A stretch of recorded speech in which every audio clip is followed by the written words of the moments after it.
B is the bump.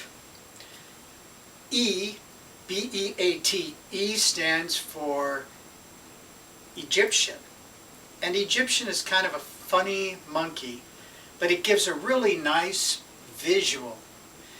And the Egyptian is probably done as much or more than any other move in belly dancing. It starts off with the bent knees, good posture, and the arms are raised so both of the upper arms are back up by the ears. And it requires a step first with the right foot forward, and then a soft twist so that the right hip comes forward and up. You're also straightening the leg just a skosh, so that as that hip comes forward, you see there's a rotation.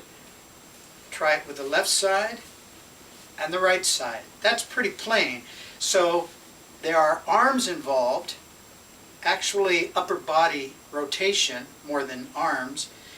If the right hip comes forward, gently turn your body to the right so that your shoulder goes back. So that as the hip comes forward, the same shoulder goes back. And this is what happens with this move. Try to avoid getting your head to follow. Try to keep your head looking forward as you rotate your shoulders one direction and your hips the other. Bump, bump, bump, bump, bump, bump, bump. You may notice if you slow it down a little bit, the more you bump, the more your body wants to have a reverberation in its hips, which is fine because then it gives you a bump, bump, bump, bump, bump, bump, bump, which is the count of the move. There is more time spent getting your feet under you than there is shoving the hip out. From the side, bump, bump, bump, bump. From the back. It's kind of like holding groceries and using your hip to close the car door. You don't want to dent the door, but you want to just give it a gentle bump. Bump. And the foot motion is not too dissimilar from squishing a bug or maybe putting out a cigarette, if you've ever done that terrible thing in your life. Guess that's old habits die hard, right? So here we go.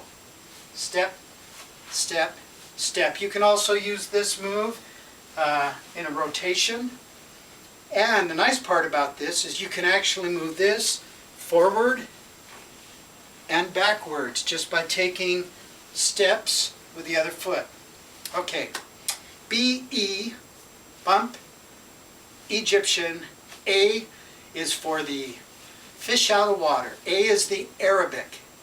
And an Arabic is it's really a very simple move. You step forward with your right foot and then back onto the left foot. It's best done in releve on the toes. So it's kind of like a teeter-totter effect. Forward, back, forward, back. And even in this motion, your body wants to move with the forward and back of the step. You utilize that by leading with the shoulders, the upper body, so that as you step forward, your shoulders come forward. As you go to transfer the weight back, the shoulders go first, but now the hips are still forward. And then as you step forward again, now the hips come back. So it's first the shoulders, and then the hips. Shoulders, hips. We don't want a big motion. I was exaggerating a little bit. So you want to be able to pick up a nice smooth motion. It's not unlike a fish standing on its tail fins, just kind of swimming straight up. Now, in the Arabic, most often people will use arms for accents. And for any time you step forward, you can use your hands, start at about mid-high, and push down, and then slowly allow them to come back to an upright position. So if I was doing an Arabic like this, I could push down And then I could continue to do an Arabic with my arms straight up. And then any time that I stepped forward, down and up. The Arabic is really cool because you can travel with it. You can change the arm posture, the arm position. And it's easy to go from an Arabic into other moves, which makes it a really nice transition move. Okay, we have our bump, we have our Egyptian, we have the Arabic, and now for the T of our beat. Here's a T. Let's say that our left foot is here and our right foot is here. For the T, the Turkish, we're going to step forward, transfer the weight back onto the left foot, and step back. The majority of the weight will stay on the left foot as we step forward, back, forward, back, forward, back. That's the shape that the Turkish gives you, a T. And it would be kind of boring if that's all we did was stepping forward and back. So we're going to add what we call bathtub arms. Imagine yourself laying in a nice deep tub, soaking, and your arms are on either side of this tub. Well, that's the shape you want. Remember, shoulders down and back, and extended in the arc like this, knees gently bent, and our buttocks in. All right, in this position, it would be forever painful. So we're going to move our arms so that the shoulders don't get overworked. Here's the Turkish step, forward, back, forward, back. What we're going to do is move the arms first to the right as we step forward, and then as we step back to the center, right back to the bathtub area. To the right, center, to the right, center. Now normally we keep our head looking straight unless we were going to cue, we were going to do something, but since we're not cueing in this dance, we're going to try to keep our head just looking straight.